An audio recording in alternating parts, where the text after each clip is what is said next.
ನಮ್ಮ ಖಾಸಗಿ ಕಾರ್ಯಕ್ರಮ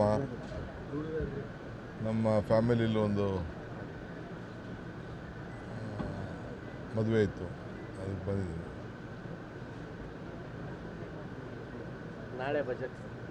ನಾಳೆ ಬಜೆಟ್ಟು ಬಹುಶಃ ನಮ್ಮ ರಾಜ್ಯಕ್ಕೆ ಈ ಬಜೆಟ್ಟು ಒಂದು ಹೊಸ ದಿಕ್ಸೂಚಿ ಕೊಡ್ತದೆ. ಕಂಪ್ಲೀಟ್ ಗ್ಯಾರಂಟಿನ ಅನುಷ್ಠಾನ ಮಾಡಲಿಕ್ಕೆ ನಾವು ಹೆಂಗೆ ಲಾಸ್ಟ್ 8 ತಿಂಗಳು ಗ್ಯಾರಂಟಿ ಇಂಪ್ಲಿಮೆಂಟ್ ಮಾಡಿದ್ದೀವೋ ಅದೇ ರೀತಿ ಫುಲ್ ಫ್ಲೆಡ್ಜಲ್ಲಿ ಜನರ ಬದುಕನ್ನು ಶಕ್ತಿ ತುಂಬಲಿಕ್ಕೆ ಕಾರ್ಯಕ್ರಮ ರೂಪಿಸಿದ್ದೀವಿ. ಇದಲ್ಲದೆ ಅನೇಕ ಬದಲಾವಣೆ ಕಾರ್ಯಕ್ರಮಗಳನ್ನು ತೆಗೆದುಕೊಳ್ತಾ ಇದ್ದೀವಿ. ನಾಳೆ ಮುಖ್ಯಮಂತ್ರಿಗಳು 10:15 ಗಂಟೆಗೆ ಬಜೆಟನ್ನು ರಾಜ್ಯದ ಜನತೆಗೆ ಮಂಡಿಸ್ತಾರೆ. ಇದು ಭಾಳ ಆಶಾದಾಯಕವಾಗಿರುವಂಥ ಒಂದು ಬಜೆಟ್. ಸರ್, ಗ್ಯಾರಂಟಿಗಳ ಹೊರತಾಗಿ ಉತ್ತರ ಕರ್ನಾಟಕಕ್ಕೆ ಯಾವುದಾದ್ರೂ ವಿಶೇಷ ಪ್ಯಾಕೇಜ್ ಆಗಿ ನೀವು ನೋಡಿ, ಬೇಕಾದಷ್ಟು ಎಲ್ಲ ಈಗಾಗಲೇ ನಾವು ನೀರಾವರಿ ಬಗ್ಗೆ ಎಲ್ಲ ಚಿಂತನೆ ಮಾಡಿದ್ದೀವಿ, ಬೇರೆ ಬೇರೆಲ್ಲ ಚಿಂತನೆ ಮಾಡಿದ್ದೀವಿ. ಬಜೆಟ್ದ ನಾನು ಆ ಥರ ಹೇಳಂಗೆ ಇಲ್ಲ, ಅದು ನಾಳೆ ನಿಮ್ಗೆ ಗೊತ್ತಾಗ್ತದೆ. ಸರ್, ಧಾರವಾಡ ಲೋಕಸಭಾ ಕ್ಷೇತ್ರದ ಟಿಕೆಟನ್ನು ರಜತ್ ಅವರು ಕೊಡಬೇಕು ಅಂತೇಳಿ ನಿನ್ನೆ 3000 ಮಠದ ಜಗದ್ಗುರುಗಳು ವಿವಿಧ ಸ್ವಾಮೀಜಿಗಳು ಒತ್ತಾಯ ಮಾಡಿದ್ದಾರೆ. ಏನು ತೀರ್ಮಾನ ತಗೊಳ್ತಾ ಇದೆ ಪಕ್ಷ? ಟಿಕೆಟ್ ಯಾರಿಗೂ ನಾವು ನಾನಾಗಲಿ ಇನ್ನೊಬ್ಬರಲ್ಲಿ ಮಾಡೋದಾರಲ್ಲ, ಪಕ್ಷದ ಹೈಕಮಾಂಡ್ ತೀರ್ಮಾನ ಮಾಡ್ತದೆ. ಪಕ್ಷದ ಹೈಕಮಾಂಡು ಭಾಳ ಜನ ಆಕಾಂಕ್ಷಿಗಳಿದ್ದಾರೆ. ಸರ್ವೆ ಇದೆ, ಸರ್ವೆ ನಾಯಕರುಗಳೆಲ್ಲ ಹೇಳಬೇಕು, ಸರ್ವೆ ಹೇಳಬೇಕು.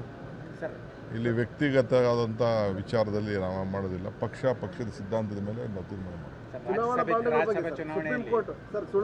ಬಾಂಡ್ಗಳ ಬಗ್ಗೆ ಸುಪ್ರೀಂ ಕೋರ್ಟ್ ಜಡ್ಜ್ಮೆಂಟ್ ಕೊಟ್ಟಿದೆ.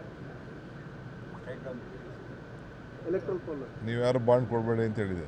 ಅಲ್ಲಲ್ಲ, ಹೆಸರುಗಳನ್ನ ಡಿಸ್ಕ್ಲೋಸ್ ಮಾಡಲಿಕ್ಕೆ ಇದು ಟ್ರಾನ್ಸ್ಪರೆನ್ಸಿ ಆ್ಯಕ್ಟ್ನ ಇದಾಗ್ತದೆ. ಯಾರು ಕೊಟ್ಟವರು ಅದು ಲೆಕ್ಕ ಇಡಲಿ ಅಂತ ಹೇಳ್ತಾ ಇದ್ದಾರೆ. ಇನ್ನು ಡೀಟೇಲಾಗಿ ನಮ್ಮ ಸ್ಪೋಕ್ಸ್ಮನ್ ಅದ್ರ ಬಗ್ಗೆ ಮಾತಾಡ್ತಾರೆ.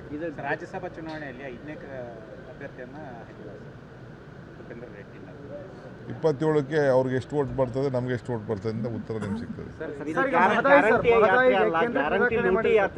ಲೂಟಿ ಮಾಡ್ತಿದ್ದಾರೆ ಗ್ಯಾರಂಟಿಲಿ ಅಂತ ಹೇಳಿ ಎರಡಿದು ಕುಮಾರಸ್ವಾಮಿ ಅವರು ಗ್ಯಾರಂಟಿ ಲೂಟಿ ಅಂತ ಹೇಳಿದಾರ.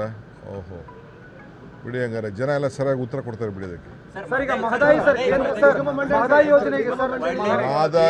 ಯೋಜನೆಗೆ ನಾನು ಒತ್ತಾಯ ಮಾಡ್ತಾ ಇದ್ದೀನಿ. ಕೇಂದ್ರ ಸರ್ಕಾರ ನಾವು ಈಗಾಗಲೇ ಇದ್ರ ಬಗ್ಗೆ ನಮಗೆ ಸಹಕಾರ ಕೊಡ್ತಾ ಇಲ್ಲ. ನಾನು ಟೆಂಡರ್ ಕೂಡ ಕರೆದಿದ್ದೀನಿ, ಟೆಂಡರ್ ಕೂಡ ಅಪ್ರೂವಲ್ ಕೂಡ ಭೂಪೇಂದ್ರ ಯಾದವ್ ಪರ್ಮಿಷನ್ ಕೊಡಬೇಕಾಗಿ ಸರ್, ಅದನ್ನು ರಿಜೆಕ್ಟ್ ಮಾಡಿದ್ದಾರೆ. ಅದನ್ನೇ ಹೇಳ್ತಾ ಇದ್ದೀನಿ, ಕೇಂದ್ರ ಸರ್ಕಾರ ಕೊಡ್ತಾ ಇಲ್ಲ. ಹಿಂದೆ ನಮ್ಮ ಎಲೆಕ್ಷನ್ ಮುಂಚಿತವಾಗಿ BJPಯವರಲ್ಲಿ ಸಂಭ್ರಮ ಆಚರಣೆ ಮಾಡಿದ್ರು. ನೀವು ಆ ಸಂಭ್ರಮ ಆಚರಣೆಗೆ ಉತ್ತರವನ್ನು ಈ ಭಾಗದ ಎಲ್ಲ BJP ನಾಯಕರುಗಳಿಗೆ, ಸಂಸತ್ ಸದಸ್ಯರಿಗೆ ಕೇಳಬೇಕು ಅಂತೇಳಿ ತಮ್ಮಲ್ಲಿ ನಾನು ಪ್ರಾರ್ಥನೆ ಮಾಡ್ತೀನಿ.